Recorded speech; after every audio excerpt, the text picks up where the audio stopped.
Welcome back to our series on Leadership for Faithful Innovation. I'm Pastor Emily Edenfield, here with Pastor Rick Carter and our esteemed guest, Pastor Mary Anderson.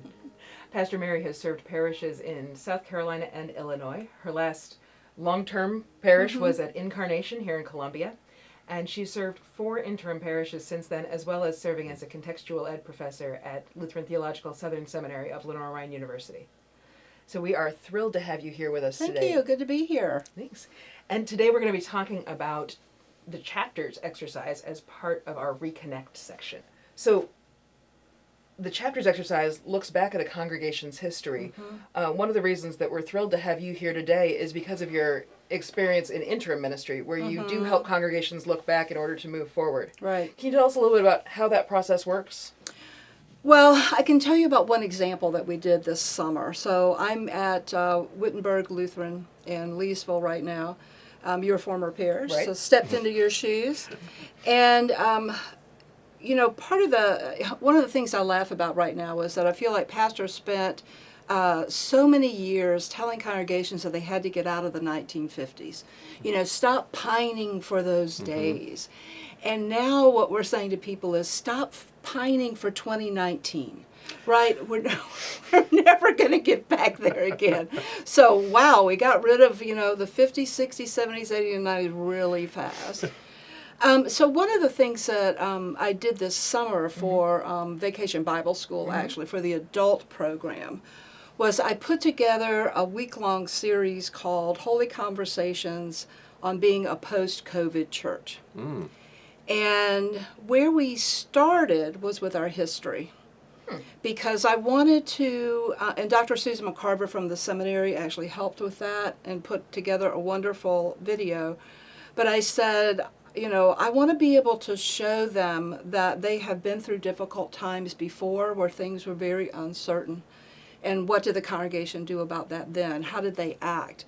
And there are lots of things we could say about that, but I thought the most interesting one was the congregation was started in 1870, and memories on this are not good in the congregation. They don't really even know their history, which was kind of interesting too.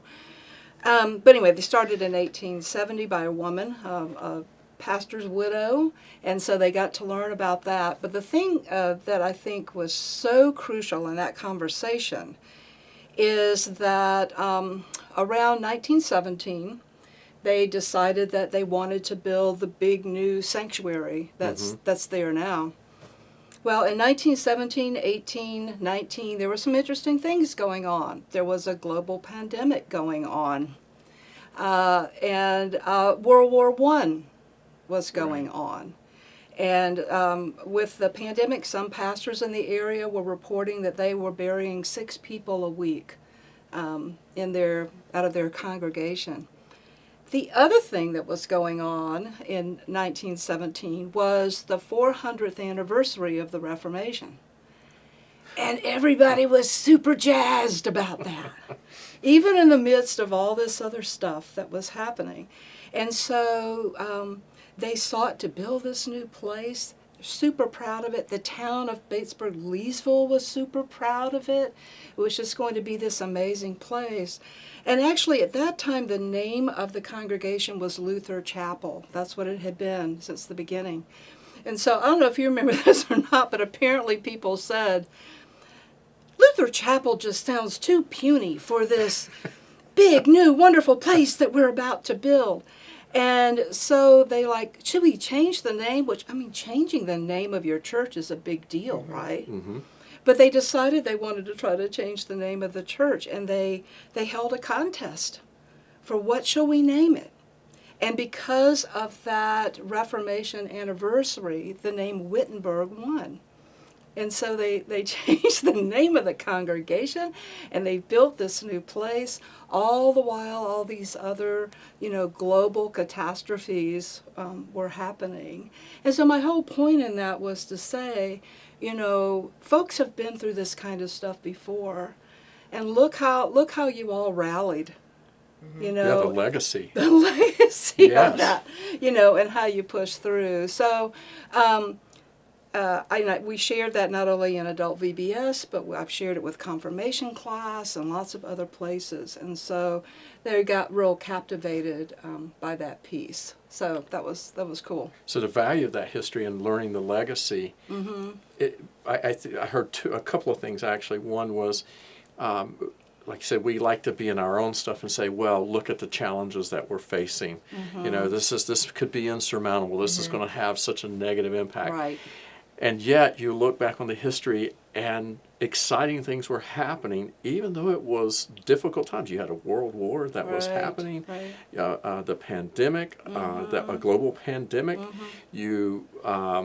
all of these things, and yet people were excited about doing God's ministry in the midst of all that was going on.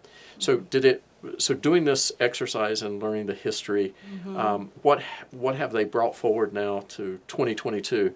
After hearing that story, their story, right. And I think it made them more open to looking past 2019, a whole century later, right?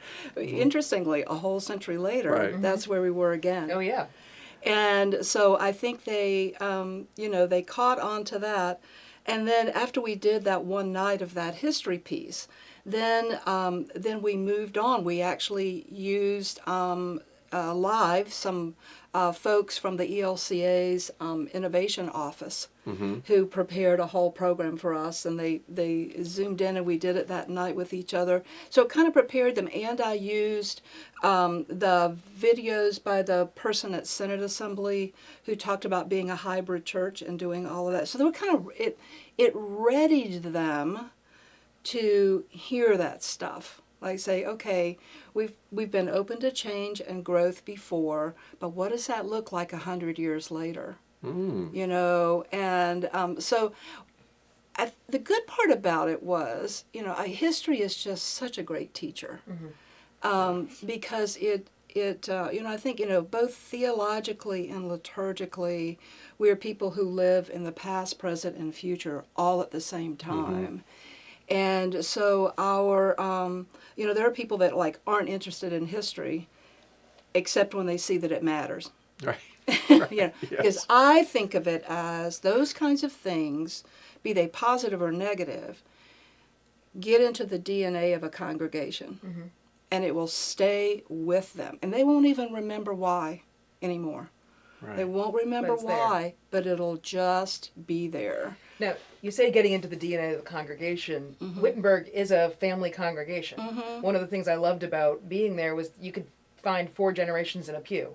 And so I wonder if this chapter's exercise is different, or working through a congregation's history is different in a congregation like that with a lot of family history versus a congregation that's maybe more migratory. Have you experienced any of that? I figure it has to be. I mean, the church that I served in Evanston, Illinois, was very much kind of a suburban, urban place where you didn't really have people who had been there for multiple generations. So that was kind of a different place, and yet they claimed this congregation as their home church, for now.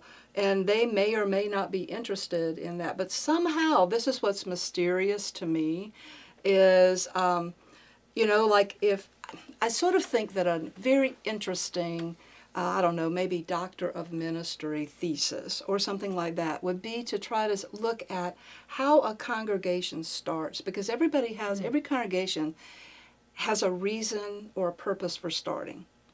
And for some people, it's like there's new growth in this area, and the Synod helps us start a new congregation. Other places, it might be, in 1890, a group of us got really mad at the congregation that we were a part of, and so they start another one. Right. And somehow, that grumpiness, that madness that they felt, seems to stay with them.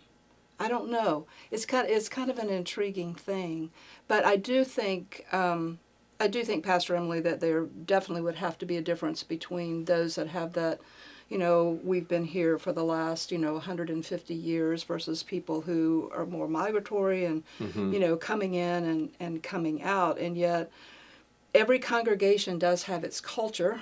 We all know that, its personality. And I feel like a lot of that is just, developed by the history. And the history might only be 20 years ago.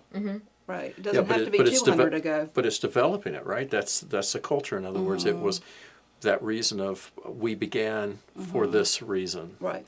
We saw this as our purpose. Right. In being in this place, God calling us to this particular time and place and setting it aside. I loved how when you talk about moving beyond 2019, and all of a sudden, I'm sitting here and I'm thinking about, because I love history. I really do. I delve into the history of our congregations continuously looking, and I love hearing the stories, the narrative, because so much is uncovered in that. But you've done something that I thought was really interesting. You took that, and from there they look back 100 years and say, well, wow, our ancestry, our congregation was innovative in a very difficult time. And now they're becoming innovative. They were, all of a sudden there's an openness to learning how to become the hybrid church. Right. Talking with, using resources from our church-wide office on how do we begin to be innovative once again in these times. Using Zoom in a vacation Bible school. Zoom, yes. Right? Yes, all those. And we've now turned our fellowship hall into a teleconferencing room. So now we have new equipment and. Oh, see, I'm loving this. I'm not at all surprised. This sounds like we worked through it. I think our director of communications over here that you can't see on the video is also like smiling behind his mask at the joy of knowing that this is happening in our congregations.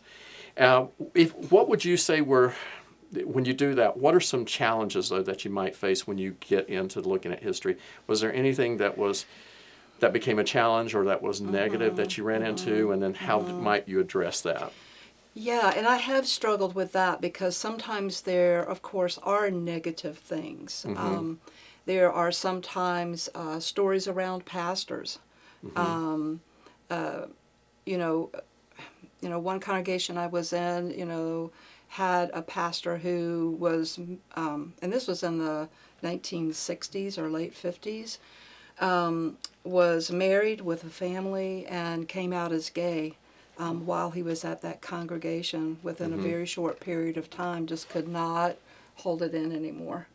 And so I'm interested in how that affected the congregation, because I'm thinking it had to. It had to affect them, either, what we might consider positively or negatively. Or you can discover that there is sort of a not so great pattern of something. Right. Be it, could be so many things, be it, the same people always in leadership and having, a certain control over things or whatever. And I use kind of a benign example. When I got to my church at St. Paul's in Evanston, Illinois, I noticed that any time, like in a council meeting, any time that the subject of the pastor's vacation time came up, it was like everybody's hair lit on fire. And I thought, what's that about? So this is the thing I say to people now. So I noticed that whenever X comes up, your hair lights on fire. Why is that? And so they kind of laugh, but then they tell you. Well, in that particular case, it was that, a previous pastor had announced that he was leaving and, only was there for 2 more weeks after being there for like 14 years. So he was only there for 2 more weeks, and then he took 2 other weeks that he had his vacation time, so they had to pay him for a month. But it was really a personal hurt that they had that he was leaving them so quickly. And so now they're just mad at the idea of pastors on vacation. Right. So much of it sometimes is not rational, but there's always a story. Right. There is always a story. And treasurers have a lot of those. Treasurers have tons of, I hate this because. Right. But we're not always rational creatures. Not at we're all. emotional creatures. Very much. And the systems that we work in, especially in congregations, are emotional and spiritual as much as intellectual. That's right. Totally. So figuring out where those rub spots are. And so I think the thing that we might not think about a lot of times is that there's a real intersection between knowing your history and being able to provide pastoral care. Because when that person tells you why their hair lights on fire, right, you're going to have to maybe do some healing work, some grief work. Maybe it's not just that person. Maybe it's a whole bunch of other people that have been hurt, but they've kind of buried it. Right. And especially as an interim, trying to help folks move on and, get a level playing field or whatever it is so that the next person can come in with good strength and not have to deal with some of that, I think is part of what we're asked to do. Well, those are gifts you bring to us in South Carolina as an interim. So I will share that on behalf of the bishop. We're grateful for you as one of our interims. And we're blessed with some great interims. Yeah. And you definitely being among them. So well, thank you. I appreciate that. No, thank you for the work that you do. So when you talk about the pastoral care piece, when you hear those stories in those places where the congregation could find itself stuck again.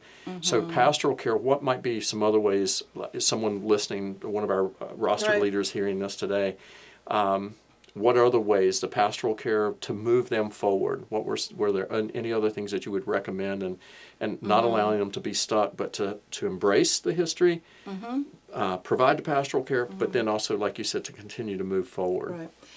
I think part of the big challenge is, I know that in a lot of our congregations, especially when we have a significant congregational anniversary come around, so it's our 100th anniversary, people kind of rally around that a little bit. They have at least a big congregational dinner, and but they also often will write their an update to their congregational history, and that's great. And it tends to be kind of the same things over and over. The same stories kind of get told over and over again. Then we just add the next decade, or whatever it is. I personally don't think that's enough. That doesn't really tell you, and people don't really know their history from that. I guess all 4 of the interims where I've served, and what I'm getting ready to say is the result of a couple of different reasons. But I've ended up starting what I call a records and archives team. And part of it is dealing with parish records and getting that kind of stuff straightened out. But the other is the archives, because just like at Wittenberg, there's a closet where a bunch of stuff has been pushed. Right. And some of it's total. And they have added to that closet. And so, yes. And people add to it. It's overwhelming. There's usually just a couple of people in a congregation that love history and love the idea of helping with all that, but it often is one of those things that feels overwhelming to people. And so right now we've got a records and archives team together, and I'll just tell you, there's a cute story from just yesterday. So 2 people who I don't think have ever done anything together in the congregation before, but they're both on the team. And so I said, we just need to start tackling that archive closet. Are y'all willing to do that with me? Would you do that with me? So we set a date to do it, which ended up being yesterday. And, we got to giggle over all of the books in the library that apparently parents in the 1960s were greatly stressed over raising their children. And so there's all these goofy little books, about, parenting and all this stuff. So we laughed about all of those. But we also found some really neat things, like we found the processional cross that was there that had the date 1919 on it. Oh, wow. And with the name engraved of the person who gave it, on the back. And all of a sudden they're like, wow, look at this, Yeah. And so then I just kind of left them because I had to go do other stuff, And much to my surprise, they were up there a whole lot longer. I thought they had gone. And so I'm about ready to leave for my next thing, and all of a sudden I hear them laughing, and they're coming down the hall, and they're like, guess what we found? And they had this, folder that was stuffed with all kinds of stuff, and they said, this is a folder on our organ. that we have in the sanctuary. And guess what? It's going to be 50 years old, August of 2023, and we've already planned the celebration. And it was just, I was just so gratified at their excitement. And the excitement of other people, because then that kind of catches fire, and then people get excited about their past, and that makes them get excited about their present, and then start thinking about the future. One of the things our confirmation kids are doing, our senior confirmation kids, is an oral history project, and they are interviewing like this. They are going to be interviewing starting with our oldest members who are in their 90s, to kind of tell their story and hear their history. And so then those young people will hear that too, and create those bonds. And then we'll find ways to use clips of those videos, maybe at just some congregational dinners, just throw them up on the screens. And then eventually we will put them in our archive. And have those. So, it's just so wonderful that today we can actually, we'll be able to hear and see people, that lived 100 years ago, instead of just looking at fuzzy photographs of them. Right. Like we're and doing now. You'll be able to hear their voice. And hear their voice, and hear them laugh. And yes. Yeah. So I think getting the excitement around it, but yes, you will uncover things that you wish you didn't know. But I like that about creating the archive team, and because unfortunately, and this is across denominations, but for us, even in South Carolina, we're experiencing some holy closure with congregations, that have a lot of history, and one of the things that we're discovering is that they too have, we'll call them archival closets. That they've you not guys gone. have to deal with them? Well, no, this is one of the things, a part of the holy closure process is that the congregations will go through it. And so that's good. And what's wonderful is that they often, some of them have discovered that they were, that part of their history was, their history was possible because of another congregation that's no longer existing, but allowed them to exist. Is that... You follow the pattern. And they didn't know that before? And they didn't know it necessarily before, so the story was somewhat lost. And so they're rediscovering this, and they realize that even in the midst of their holy closure, they're leaving a legacy for the next, next congregation moving forward. And that is, like you said, it's the past, the present, but living, also realizing that the future continues in the ministry that was started and ongoing. Right. I love this particular section, but if you can't tell, I really love this particular section. Exactly. And the other thing that I think is important in all of this from a congregational perspective is, not every pastor, not every congregational president or whoever the leaders are going to have this as a passion, right? I mean, always, when I look at families and the keeping of family histories and all that, there always seems to be about one person in each generation that's passionate about it, and everybody else is like, whatever. But, thank goodness for that one person who loves it, maintains the family archive, and so forth. And the thing is, congregations, that's not always going to be the pastor, right? You might have a pastor who's interested in that. You might not. You also might have a pastor who's very interested in it, but has lots of other things to do besides that. Right? Yes. So that's why I think it needs to be a congregational thing, and have it as something that they see as important.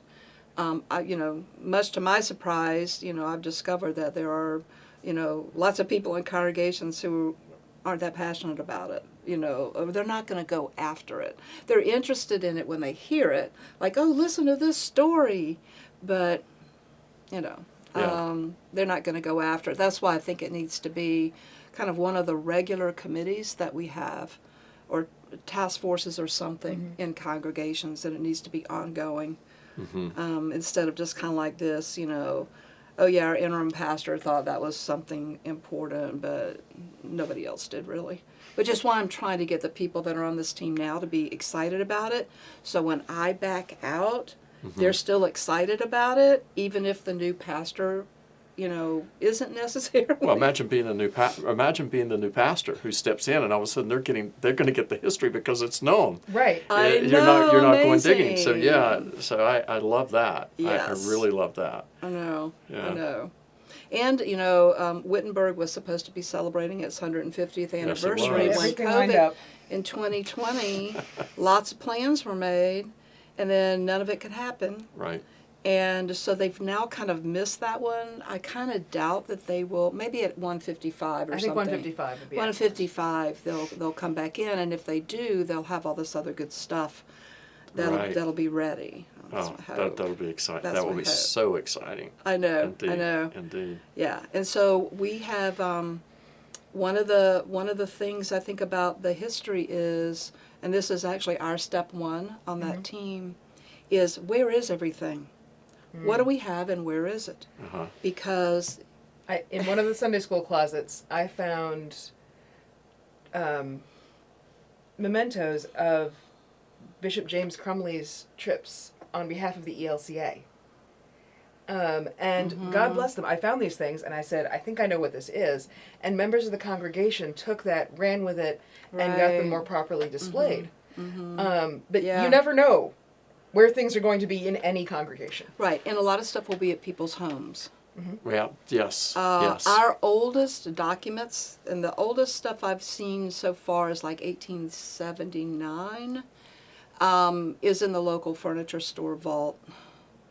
And I mean, the owners of that store are members of the congregation, Right. and I'm glad it was in a vault. Yes. But who knew? They didn't even know what they had. Oh my goodness. Okay. They didn't know what they had. I'm like, oh my gosh, these are the council minutes from 1879. Oh, really? Yes. So, and so that's what we're doing right now is what do we have and where is it? Right. That's a big step too. Yes. Yeah.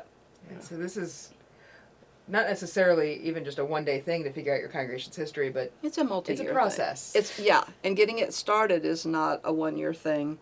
It's a multi-year process. But then, as so often happens in church, we get excited about starting a program or doing it or a project, but then the maintenance of it is tough. Mm-hmm. So all of a sudden, it's like, designing a new website, and everybody's all excited, and we got input, and we got design and all this, and then nobody keeps it up. Right. So Now our directors of communication is frowning. So, yes. Well, but that's what happens, and I'm saying it's a bad thing. But what I also hear you saying is that the maintenance is worth it because this project continues to bear fruit. Right. Knowing your history continues to show where God has been and where the Spirit is leading. Exactly. Just like the website helps people ongoing.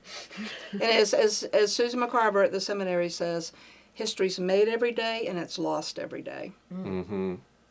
So we don't want to do that. Well, thank you so much You're for welcome. coming and being a part of this with Yes. Pastor Emily and I. We so enjoyed having it. If you can't tell, yes, I am passionate about history and Good. learning it. And the fact that you really make this a part of the interim work that you're doing. And I'm guessing that this was a part of the work when you were in the congregation in Illinois and also Incarnation, Right. and that this has always been a part of your ministry because it's valued. I hope that those that are listening and watching today, that you maybe will be energized to look at how important history can be. As Pastor Mary points out so very well, is that it not only are you just simply looking at the past, but it also brings some clarity to the present. It also points you toward the future as well and how you can do that. So thank you so much. Oh, you're welcome. Thanks for having me here. It's been a pleasure. Thanks.